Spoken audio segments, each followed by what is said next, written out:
Wanted to bring you what is truly one of the most disgusting stories I think we have ever covered about how some shameless operators in New York City are making millions off of the homelessness crisis there. Let's throw this reporting from the New York Times up on the screen.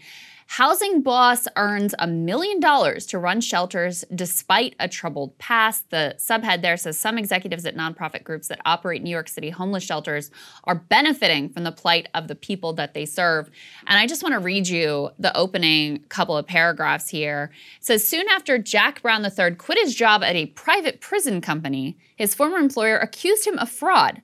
A few years later, after Mr. Brown started a nonprofit to run halfway houses, a federal audit found it had failed to deliver key services. The New York State Comptroller concluded in another review that he had shown a disturbing pattern of ethical violations, but none of that history seemed to bother officials in New York City. Since 2017, as homelessness has risen to record levels, the city has awarded more than $352 million to a nonprofit run by Mr. Brown to operate shelters. That money is meant to help homeless people, of course, but it has benefited Mr. Brown too. It has channeled contracts worth at least $32 million into for-profit companies tied to Mr. Brown, allowing him to earn more than $1 million a year. Money that is supposed to go to help the most vulnerable people in the entire city.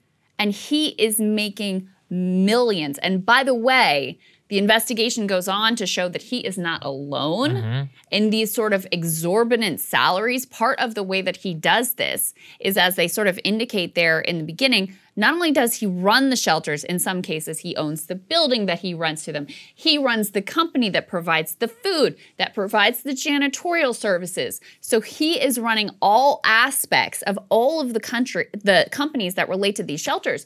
And you know what, Saagar?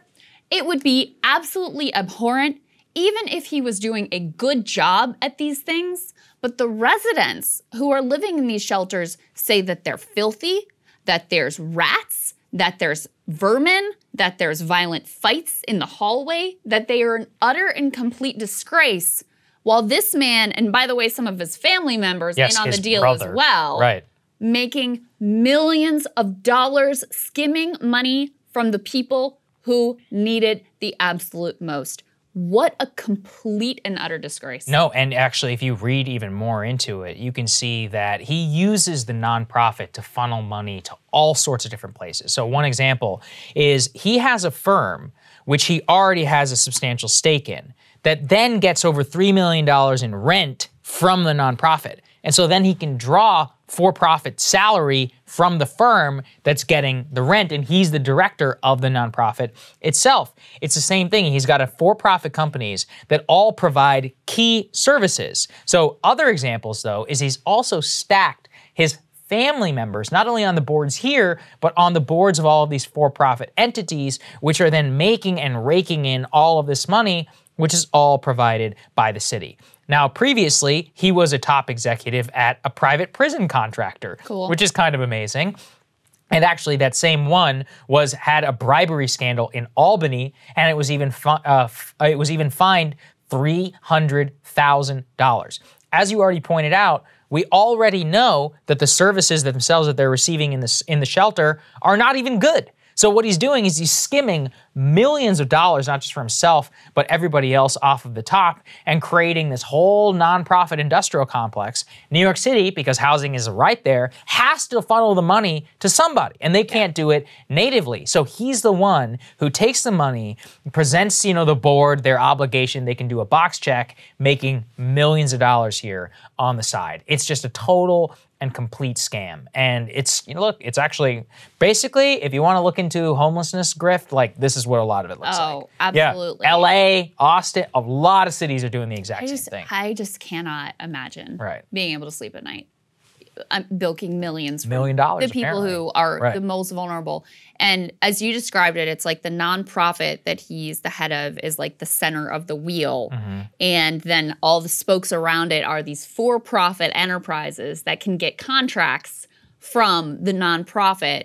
And that enables him and his family members to earn private sector salaries for supposedly helping the homeless. And again, these shelters are atrocious in terms of the quality of life provided to the residents there. But this is not an isolated problem. Let me read you another paragraph from this report. This year, the city has directed $2.6 billion to nonprofits to operate homeless shelters. Officials already know they have a problem with some of them. 9 of the 62 groups that run shelters are on an internal city watch list for issues that include conflicts of interest and other financial problems. That's according to records reviewed by the Times. All of those groups, even the ones that have been flagged like this is a big problem, they've got conflicts of interest, they've got other financial impropriety, they're still getting city funding. No. So you have billions out there, and these shameless, shady operators who are just looking to cash in are able to take advantage because the city's in kind of a desperate situation. They've got a big problem on their hands. They have trouble finding operators that are actually good and not just shamelessly trying to bilk millions off the top. And so they completely fail to hold these folks to account because ultimately, you know, they don't want to deal with this issue. They just want it all to go away.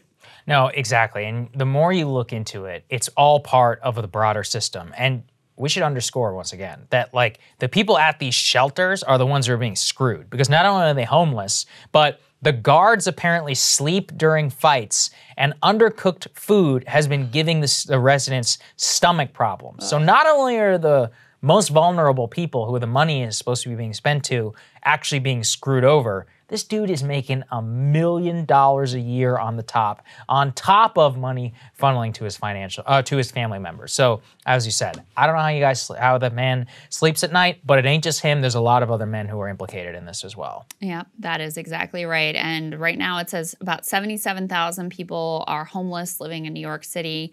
That number expected to grow as pandemic eviction protections are lifted. And you see even more people fall into despair and unable to find housing in what is an insanely expensive city where rents, first housing prices skyrocketed. Now rents are skyrocketing as well. So this is a terrible situation. And Eric Adams is going to have a lot on his plate to try to deal with it. Good luck. All right. All right, guys. Thanks for watching. We're going to have more content for you later.